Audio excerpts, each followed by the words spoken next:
Hey everybody, P.A. Turner, executive producer and host of your Break It Down show, sitting here in a hotel room on the road doing this ride across the nation to raise money for Save the Brave as we try to battle veteran suicide. You can always support us at savethebrave.org.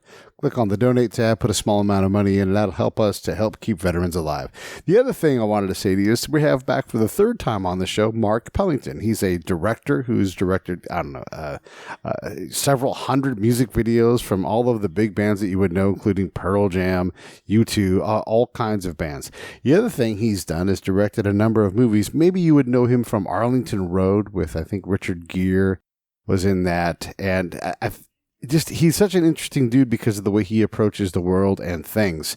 It's fun because we have the Pete's on this episode, hashtag the Pete's. Pete Koch joins me because he's in the business of making movies, and Mark has a significant tie to the NFL as well, just like Pete. Now, Pete played in the NFL, but Mark's dad played in the NFL. And I think Mark's brother might have played too. And Mark had a budding career, but before he really could fix knees, he blew his knee out and ended up going the artistic route, which ultimately I think he thinks is the right thing anyhow. So interesting to have Mark on talking on again, and also talking about, as a director, producer of movies, what it means to put a movie together in these modern times with how we approach the problem of COVID and how we approach the people problem in general. I think you're not going to hear this kind of insight on other shows because because we know Mark, we can get into these things that are a little bit more challenging about the business aspect of it. Either way, I know you'll enjoy this episode. If you want to support Scott and I on the ride, we'll be on I-20, I-10, and then I-8 as we go back through Texas to Tucson to all the way over to Temecula. And we'll get welcomed back there with a party in Temecula, so you can join us along the route to ride your motorcycle with us or cars and escort, or you can contribute money, or you can just continue to be as supportive as you've already been. Thank you all so much for that. Okay, one last thing to tell you, and that's here comes Mark Pellington. Lions Rock Productions. This is Jay Moore. This is Greg Proops. This is Jordan Harbinger. This is Dexter from The Offspring. This is Nathan This is East. Sebastian Younger. This is Rick Marotta. This is Stuart Copeland. This is Mick Gillette. This is Andy Summers. Hey, this is Skunk Baxter. This is Gabby Reese. This is Rob Bell. Hey, this is John Leon Guerrero. Hey, and this is Pete A. Turner. Hey, this is Mark Pellington. You're listening to the Break It Down Show. And now, the Break It Down Show with John Leon Guerrero and Pete A. Turner. Mark has been on the show. This is your third time. I think we did it once at Hilliard's office. We did it once at your place. And then now we're doing it today live. But this time it's with the Pete's. You got Pete Koch in the house too. Hey, Pete, what's up? Hey, nice to meet you, Mark. You too. So, Pete, when I told you that we're going to get Mark Pellington on, I said, you're going to want to look up what he's done. What did you discover when you looked up Mark? If probably we just took 30 seconds, we could find a bunch of people that we would know or know about, having nothing to do so much with Hollywood. But the same 4 years that you were attending school at the University of Virginia, I was playing football at the University of Maryland. And of course, you were playing lacrosse there, which is, I mean, that rivalry in and of itself, right? Maryland, Virginia, pretty good football rivalry also. And just the fact that you grew up in Maryland, your father's a legendary part of the Baltimore Colts. There's all kinds of common. I didn't really expect. I thought I was going to read all this great background of you as a filmmaker, but there's the sort of geographical and athletic connection that I really appreciate. Yeah. I love Baltimore. Fond memories of University of Maryland. Memories, even Maryland basketball and Tom McMillan and Len Elmore, growing up when it was ACC basketball. And it broke my heart when Maryland joined the Big Ten. That was the beginning of the end of regionalism and the blatant, just like cash grab of college athletics. When Maryland went to the Big Ten, I'm like, sorry, that was a dagger in the heart.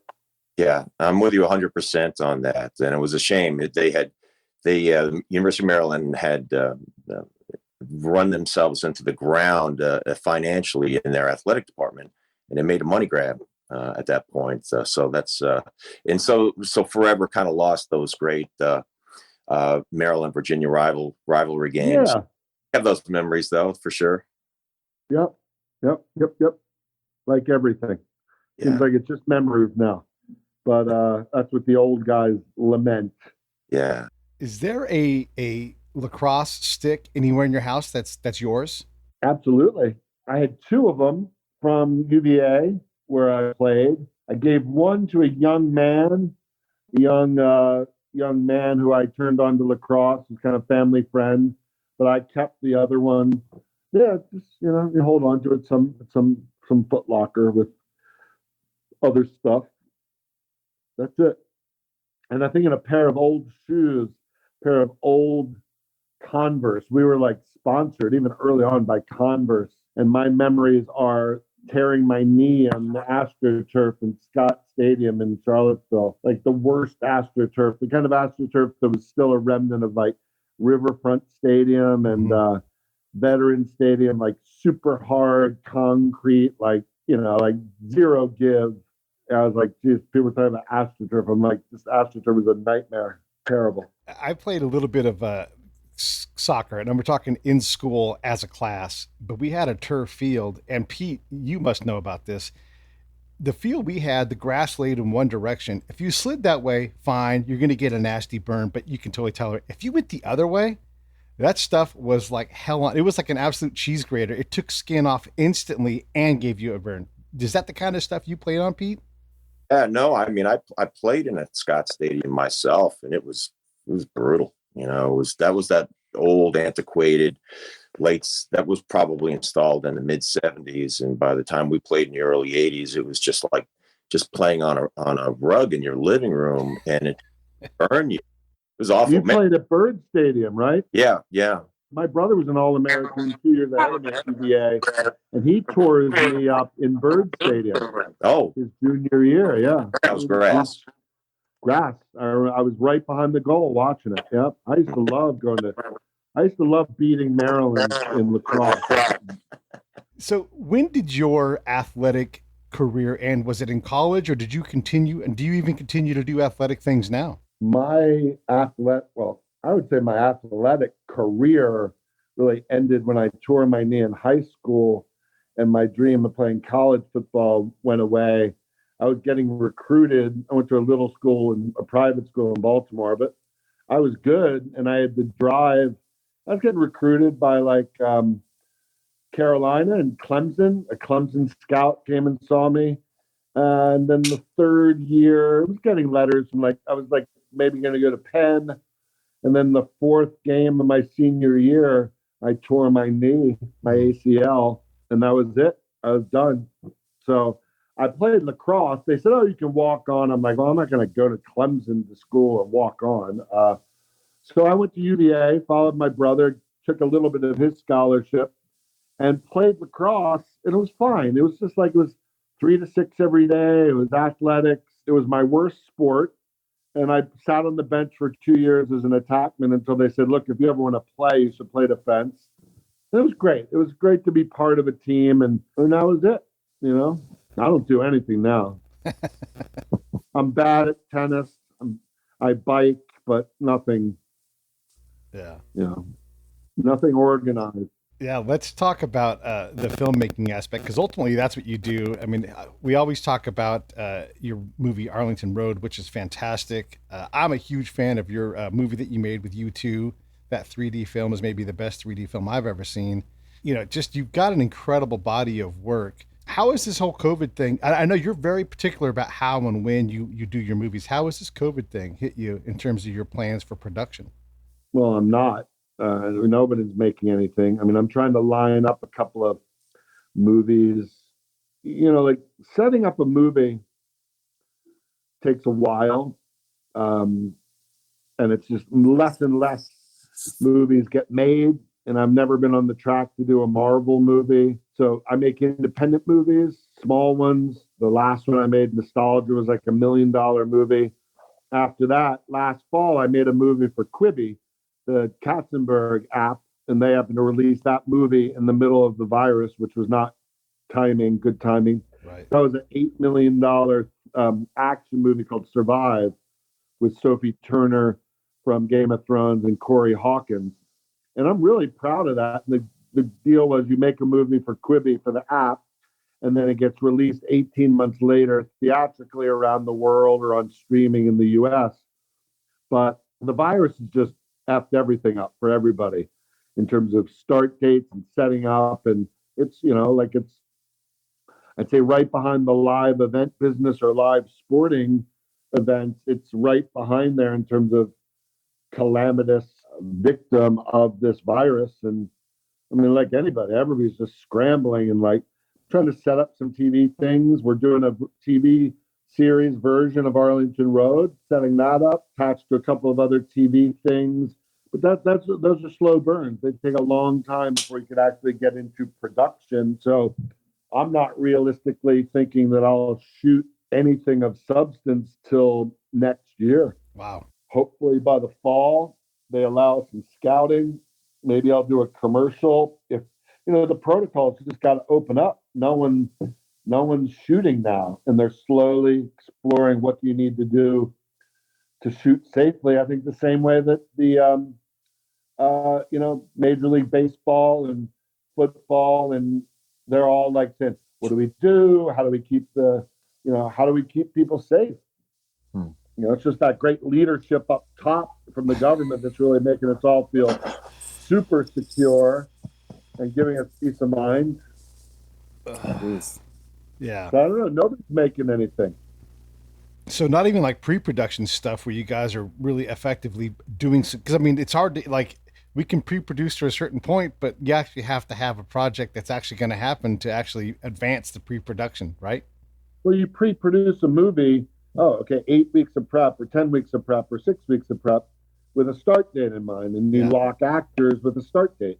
But nobody's setting start dates because no production can get insured, right? So, yeah, there's a couple of Netflix shows shooting in, like there's one in Iceland, and there's one that's being independently insured and bankrolled by some producer, and a lot of things that are finishing, that were like a week out of shooting or needed 5 days left or 2 weeks left. And those guys are incentivized. They need to finish that shit and get it delivered. But, nothing. There's no big, I don't know. No one's making anything. How can you prep something when you don't have a start date? Yeah, well, I can chime in with one, little sliver of a positive story. A writer friend of mine has got a script, and over there at William Morris and Endeavor, they have signed a director to it, attached the director, and legally, kind of taking that next step. And there are I find this conversation fascinating because I don't know much about it, Mark, but those step-by-step process. And once they had a director attached to this script that's people love, it's a promising script, so they've got this director attached to it, and then they put an offer out and sent the script to an A-list star, and who actually has been sort of sitting on it. And I guess what happened was they attached. I find this interesting, but this is the way meetings have to be done sometimes. Is they put a time limit on it, a couple of weeks. Let us know one way or another. But in 2 weeks, we're going to move on to kind of run through their pecking order and make the next offer. Standard. Is that standard? Yeah, and I've waited on other ones for like 6 weeks, and I'm like, well, we just move on. And people are incredibly rude, and sometimes you get a good quick response. And so I cooked like 4 pots, and like, offer out here. I have an actor attached, so I'm trying to get financing. And you send an offer out, and like, because they can sit on it. And again, nobody's now even like, okay, well, what am I committing to? So they're, so sometimes it all depends on your relationship to the agent and getting the read and who the producer is. And it's a maddening part I hate the business. I hate chasing actors to trigger financing. It's better when you've got the movie financed, and great, they're making the money offer to an actor. Then you get a reasonable shot. Yeah, you got 2 weeks, you put a date on it, and if not, you move on. We'll wait an extra week. But because you're making a money offer and you're financed, that's much better than chasing actors to trigger your financing. Then you're at the bottom of the pile every week, And just to add a little bit of relating to this time of COVID, just to relate, to add a little bit more sort of intrigue or to this whole, in the case of this particular film, is they're looking to shoot it in Texas, and because states are opening up with wildly different time frames, the I think Texas is already partially open, so the opportunity to get that.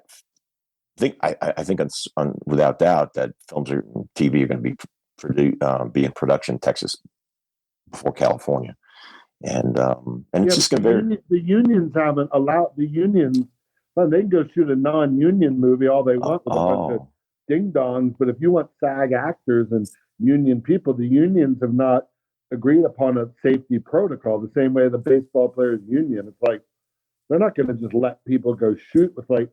Wait a second, what is your testing pro? Like, there's no.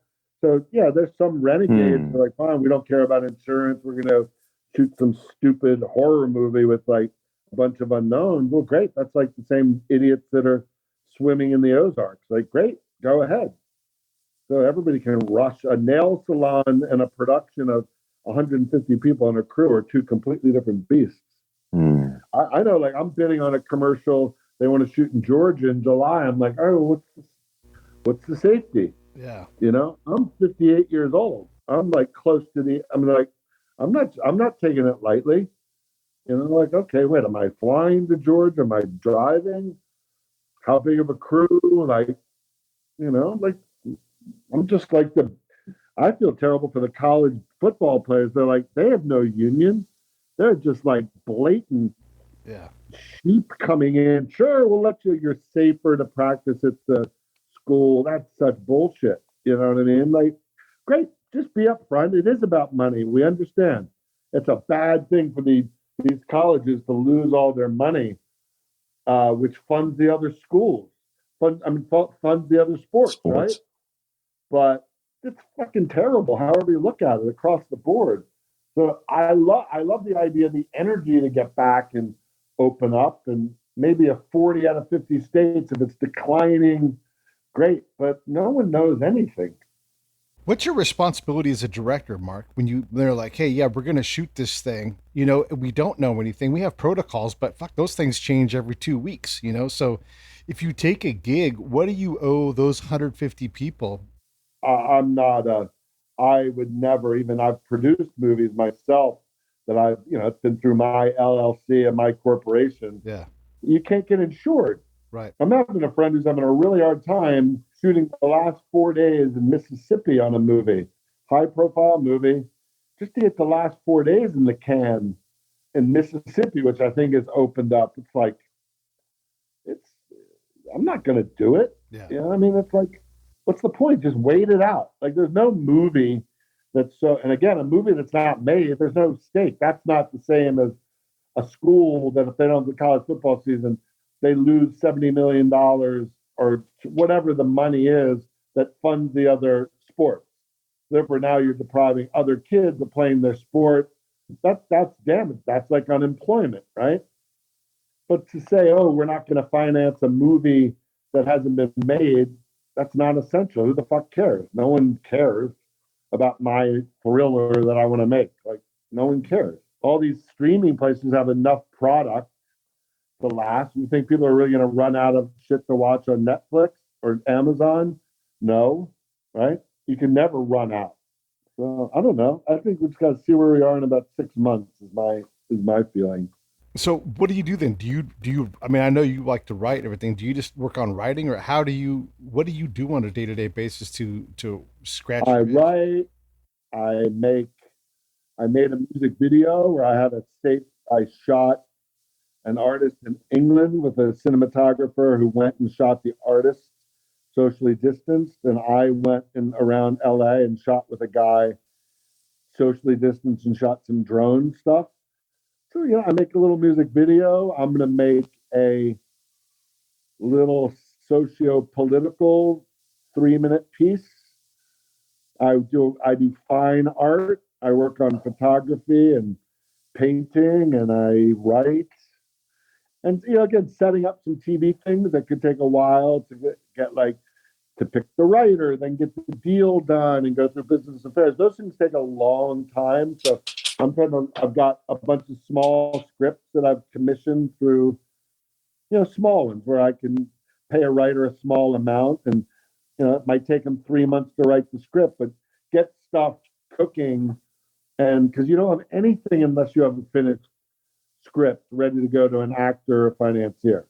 So I try to be like, what idea do I have on my computer in my head? If it's in my head, get it on my computer. If it's on my computer, get it to be a paragraph. Get it, either write it myself or get it to be, just build it to fruition, right? I mean, no good to say, oh, I want to do a thing about it. Either do it or dump it. So again, but I'm like 58. I don't like, how much longer am I going to do this? 12 years, maybe, if I'm lucky. So I just want to like get a few movies made, a few TV shows made, get my daughter 5 years from now out of college and see where we are. So everybody's got their own like short-term and long-term goals. Yeah. Those are mine. I never run out of shit to be creative with or be busy on. Well, that inspires me to think that Mark Pellington is got that many projects going at any given time that you can kind of reach into and work on, all artistic, but different mediums. And I think every actor like me, that's just a guy that's been in the business, kind of shuffling around, trying to make his moves, who needs to hear something like that from time to time about exactly how hard people work when they're not even working, quote working. They're always up to something. As Pete will attest, from time to time when I'm speaking to somebody in the arts like yourself, I'll mention that I've had the great fortune to work with Benicio del Toro for about 11 years now. And I work with him in the capacity of him. I'm his fitness guy. I'm his personal trainer. So I've been in his life. Hey, he's not an action star, but he's just, a guy in his 50s that is looking to maintain his health as he moves through life. I've had the great fortune to have a conversation with him about things. Just a quick example. Literally last week, we'll discuss things like what are you looking at, what are you reading, and he says, I didn't even ask him in this particular case. He says, I want to tell you about something I'm reading. I'm reading Homer, Iliad, and I'm rereading it. Really, it's been a lifetime since I read it, but this now I'm reading it, with my 50-year-old brain. And man, I am so about this thing right now. And when I showed up to work out with him a couple of days later, boom, he just goes, boom, here it is. Gave me the book. He goes, start digging into that, and then we can rap about it. And that's about the 7th book that he's given me. And yeah, so now you have time. You have time to do those things or work on those things. And I think it took a while. But I'm used to it. Like I worked 3.5 months straight, some TV episodes, a couple Star Trek shorts, a short film, like 2 commercials, then went to Europe and did that thing for Quibi. So I worked like 9 months straight. So when I finished at the end of February and had a few weeks of like meetings and just like, stuff like getting back to what you're going to do next, I was prepared for a 3-month. I said, let's see where I am in June. I was like, look, it's going to take me that long to figure out what maybe is going to start to happen for the summer and the fall, but I knew that it was going to take me that long to kind of like, so I'm used to this feast or famine, like the greatest luxury you could have.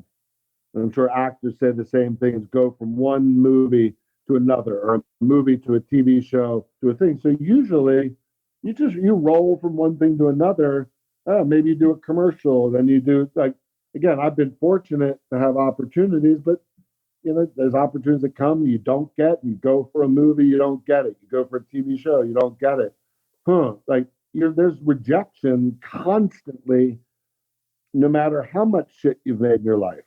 Constantly, there's a lot of competition. There's a lot of talented people. There's the specificity, the cultures change, what they're looking for, who they want to do it. So that's why a couple of years ago I was like, I'm going to try to produce more. I'm going to try and I feel like I have pretty good instinct for material and can mentor filmmakers. Could be a good ally to a filmmaker or a TV show and don't have to do the lion's share of it. And so I was like, oh, let me see. But so that was a mission that I said about a year ago, I said, let me see where I am in a couple of years.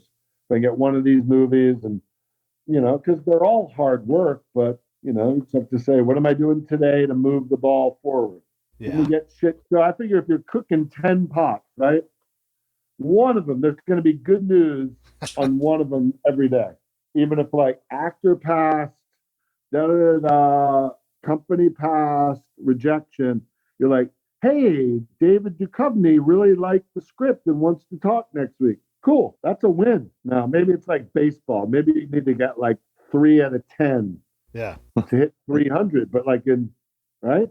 So out of every 10 things, I tell my brother's in commercial real estate. And he goes, yeah, he'll do these big proposals and big things. And I think he has a higher percentage if you're working in that realm of high-end commercial real estate, but they'll spend a lot of time on something and they'll spend a lot of money to do the prospectus for something and not get the gig. That sucks. But that's the nature of it, I've got a question, Mark. If I could just kind of pick your brain. Sure. It's a great opportunity for me. And it's something I've always kind of thought about a lot in 60, 80 productions I've been involved in over the years. And it's something I've had a discussion with Benicio and many of my actor friends. And that is that if you could maybe just sort of opine for a minute, like that relationship at the beginning of a project could be in pre-production or could be like the first day on the set with your, let's just say for argument, your lead actor, actress. And that relationship when it comes to and I'm curious to how you go about it as a director, that relationship to offering input to an actor's performance. I think there's a couple of stages and they're all input because it's a relationship of trust and experience. And so like I learned early on in my career that through some mentors and through some actors that on my first movie going all the way in 1996, Cameron Crowe was a friend of mine. He says, don't try to be their best friend, be a benevolent father figure, right? Because you have to be a psychologist, psychiatrist, father figure, and coach and general manager to a group of actors. Now, maybe you have an ensemble of 8, maybe you have 2. It's a two-hander, it's an ensemble. And you've got somebody experienced, somebody inexperienced, and somebody needs a hug, somebody needs a kick in the ass, somebody needs constant reassurance, somebody likes to rehearse, somebody doesn't like to rehearse. So each one is different.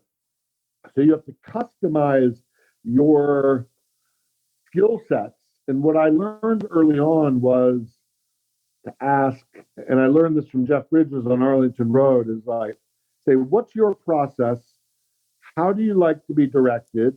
How can I help you get the best performance? And that's after sharing, you both like the story. It's obvious they want to do it. And maybe they've got some thoughts on the script, but they're doing it because you share the same text, right? You both like the script for the Iliad or Joe Johnson and the Johnsons, right? Like you both like it. He likes the character, she likes the character, she likes the story. Great. So you share the text, you like it, and you share a trust begins at that point. So you say, how can I help you be the best performer that you can be?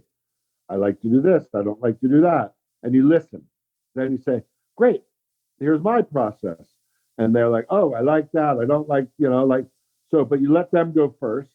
And then they share. Then you say, great, let's read the script. Let's just read it. Let's just read it once. How do you feel about the text? Right? And then you have to, the casting, and each one is different, right? Each piece is different. Your job is to get the best performance out of them. You trust them because you believe in their work. And I've worked with inexperienced actors on TV shows and commercials and movies and like really experienced actors that you leave alone. All actors like to be directed. It's the degree by which you direct them. Talking doesn't make directing. I learned that from James Earl Jones on an episode of Homicide early on. I wanted him to take a pause between two long monologues. I must have talked for 10 minutes. And he says, son, all you had to do was tell me to take a pause. Like, so valuable lesson, valuable lesson. So each time you learn something new, you learn something new because each actor is different and you have to trust your instincts. And you certainly pick up tricks from actors over the years. You watch other directors direct, you observe, you read books. Oh, how does he do that? How does he not do that? Hey, this is Pete A. Turner from Lions Rock Productions. We create podcasts around here. And if you, your brand, or your company want to figure out how to do a podcast, just talk to me. I'll give you the advice on the right gear, the best plan, and show you how to take a podcast that makes sense for you, that's sustainable, that's scalable, and fun. Hit me up at pete@breakitdownshow.com. Let me help. I want to hear about it. You watch other directors direct, you observe, you read books. Oh, how does he do that? How does he not do that? And it really doesn't matter. Everybody's got their own style because every actor's got their own way they like to work. So you kind of have to, understand that. Sometimes you have to walk on eggshells. Sometimes you have to be tough. Sometimes you have to stick to I remember I was going to do a movie with Harrison Ford. Oh my God, he had agreed to do the movie. I had pitched the movie. I'd had one meeting with him. He liked it. And so we're making the movie, and they said, Harrison wants to go to the script beat by beat. And I remember coming home and thinking, oh my God, I just played tennis with Serena Williams. Like, I just got, wow. And there were some things he's like, we should do it like this. But I was like sticking to my guns. I said, no. This is why I don't believe this. I believe that's an archaic way of doing this thriller, and we want to do X, Y, and Z. And so you have to gain his trust, his confidence. He came in and said, I saw your two other movies. I didn't believe either one of them. I'm like, wow. Okay, yeah, they were maybe a little more stylized. So how do you do with that? So you have to face some tough struggles, or an actor not coming out of their trail, or like whatever it is, and you got to be like, okay, just kind of patience and experience. And I remember doing a movie, and like one actor was not getting the lines, and the other two actors were getting pissed. And this was a low budget movie up in Big Sur, and I literally thought this thing might fall apart. This movie might collapse, and I just waited it out. Right? You wait it out like you're on a ship.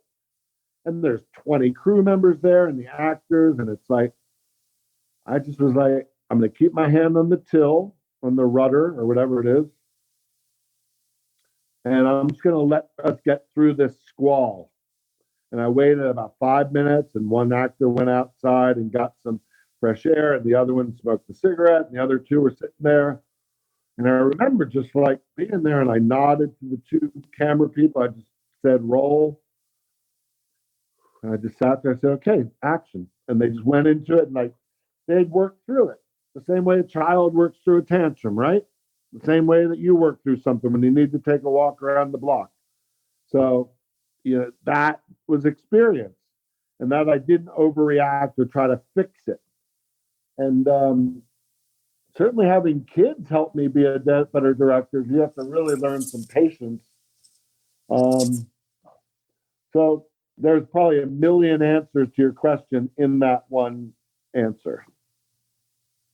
No, you cover a lot of ground. I mean, I appreciate it. And my take-home message on your approach is it's one that's very fluid, and you're trying to match to the personality. And I think this is very important, by the way, as a coach. To be an authoritarian coach is you got to, let's say in my example, being a defensive lineman, I had many coaches over the years. Some were good and some were terrible, honestly. And they're like, this is the way to do it. And you're talking to 9 guys that have very different personalities. Some are very, very sensitive, even though they're playing a tough sport. And just to scream, and if you got a scream or yell or type of coach, he's just turn. I personally can't stand anybody screaming at me. And yet some guys, it's interesting. Some athletes kind of thrive on that.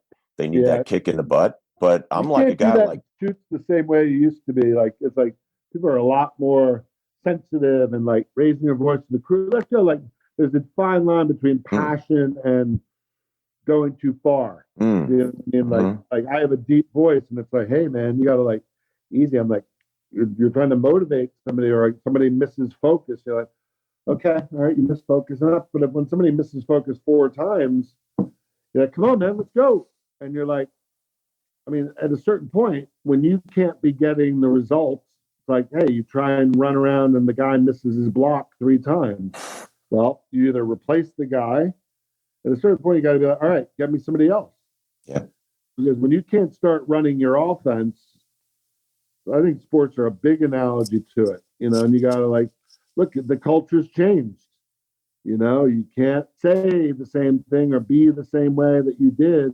My high school football coach would grab me by the mask and blah, blah, blah. Like, fuck that. You can't do that anymore. that'll get a coach fired now. Damn right. But there is a version of that though for the modern person, right? Like we are all picturing the face mask grab. I was going to ask this question, like, what is an appropriate face mask grab these days? You can't touch people. You can't yell at them. You can't, you know, how do you physically reset somebody? You know, you can't physically do it.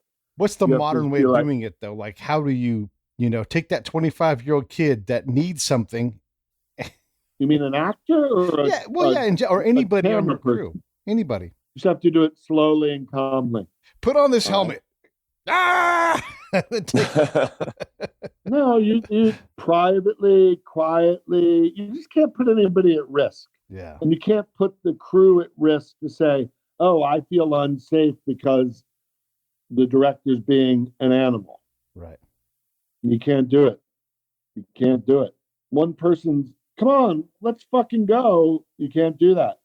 You really got to, like, behavior that would have been accepted is not accepted anymore. That's the bottom line. I remember I was a few years ago, I was telling in a pre-production meeting, the art department, we were shooting in an alley in New Rochelle, New York. Now, it was obvious that they were going to go in and make the alley safe.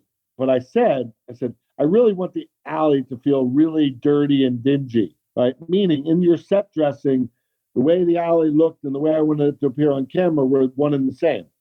In no way was it like, yeah, keep the broken glass there and let the actor sit in that. But even the implication that I said, oh, I want it to be dirty and shitty looking was misconstrued as that I wanted to put the crew's safety at risk. And it was just a verbal like, hey, you know what? You should be careful about. I was like, really? You're going to read into that? I was like, but you know what? That's the difference. Mm-hmm. And it was clear. They said, look, we know, So sometimes I like to write things. It's better to write things down and say, did everybody read that and understand it? Because then there's no tonal difference, right? When I say I'm going for the authenticity, it's like telling a stunt guy, the stunt guy's going to be safe. This is the protocol, but everybody knows the effect you want. So an actor knows. So it's really, I think, just the environment. Everybody wants to feel safe to do their best work, so you have to just be cognizant of that and very aware of that. It is the world. And, as easy it is to do a direct line thing by grabbing someone's face mask, that's no longer the world. At least not if you want to keep working. It's just not the thing. I'll be honest with you. It wasn't cool for my coach to do that 35 years ago. Yeah, exactly. He did not have to grab my face mask to get my attention. So I've never been into that or like that was him. It wasn't cool when Woody Hayes did it to Charlie Bauman. It's never, like there's a line, and when people cross it, it's clear. So that was a line with Woody Hayes. How long ago was that thing? He got shit canned. So it's never that physical assault is never acceptable.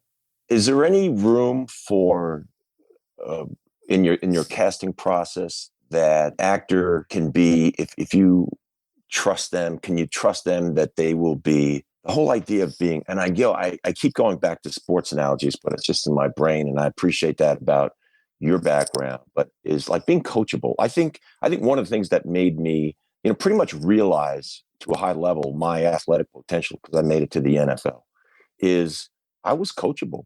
I was good. It was a strength in me where I saw guys of about equal talent sometimes that just they weren't very good about working together, and they weren't they just sort of, it was a blind spot for them. And I think it's one thing that helped me. Is that a reasonable way to view working with an actor, particularly probably for a long period of time, whether it's a leading role or something like a series regular? Series regular, day player, it's all like I've cast people and I've never even seen them act before. You know what I mean? Like once you have that trust, once you feel like Sophie Turner was in Game of Thrones. I'd never seen Game of Thrones. We did a half-hour Skype call, and her love of the material and my understanding of the material and sharing that. Like we're looking at each other like, I got it. I knew she was a good actress. I didn't have to like see her act, the passion by which she connected to the material, her emotional intelligence. Great. She's an artist. I know that it's like, and sometimes artists run out of gas, or on the shoot day 21 out of 40, she was like exhausted, and you have to like keep her and the other actor going, and they're tired of walking like across the mountains. When are we going to act? I'm like, this is acting. Every step you take, every gesture. Yeah. And I would go tell him a story about Jeff Bridges, who would be on like typing on a computer. You got to make everything real, man.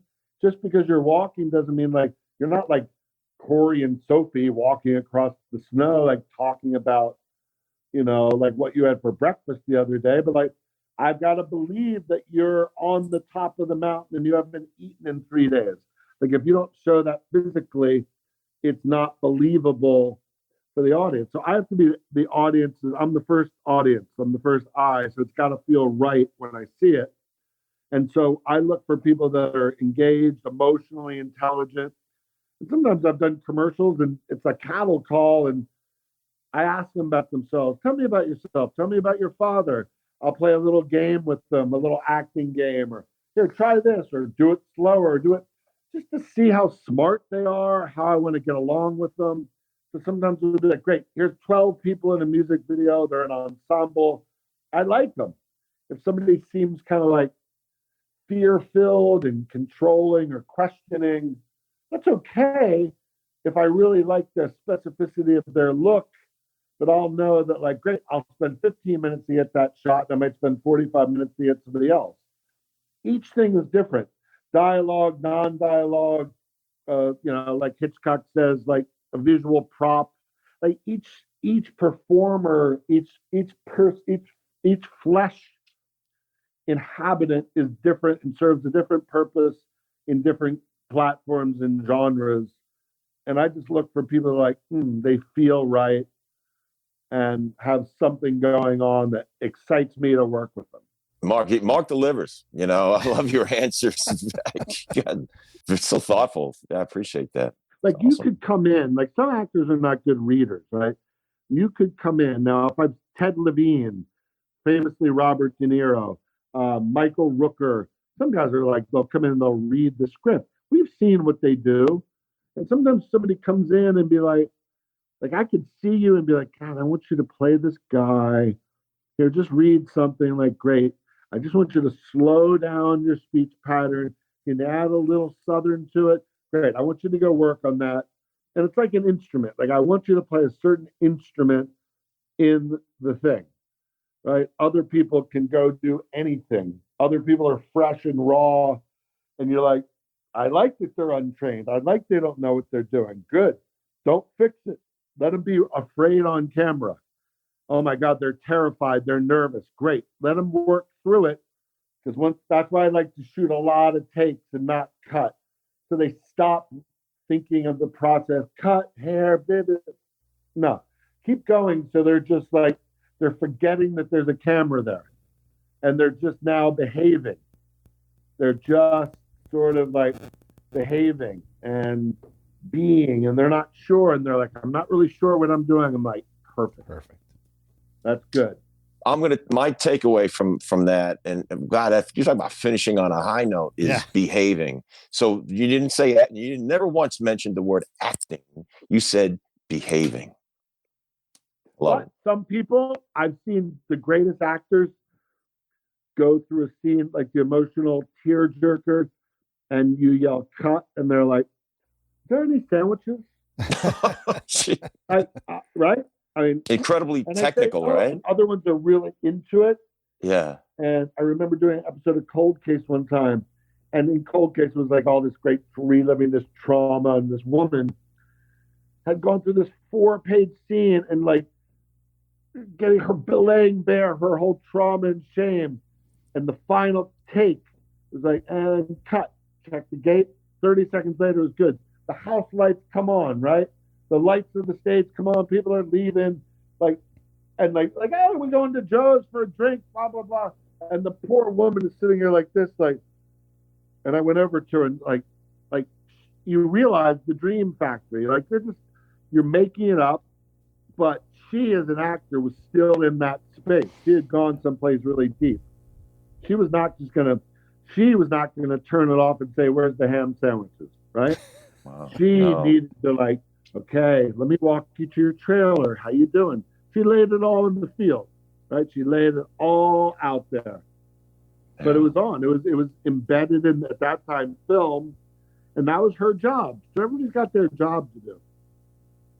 God bless her. That's awesome. Yeah. To be that good at any one thing, to really leave it out there like that. That's great.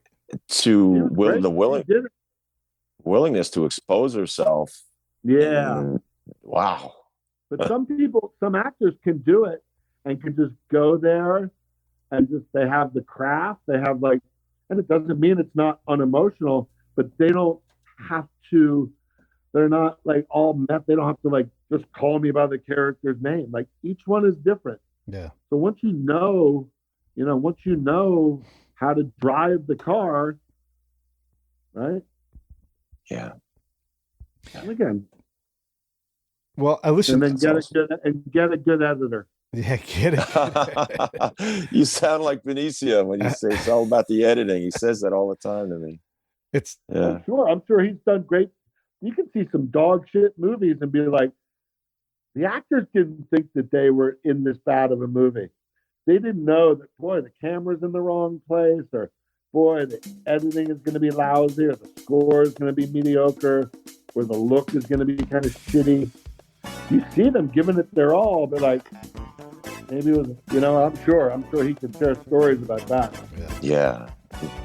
Wow. Well, Mark has a heart out, and I want to respect that. And Mark, listen, it's always great. I can't wait to do another one. And really, that was awesome. Just the inside stuff is just so good, man. I really appreciate you. Inside baseball. Anytime, guys. I'd love to. Thanks, Mark. That's awesome. See you guys. Yeah. Have a great day.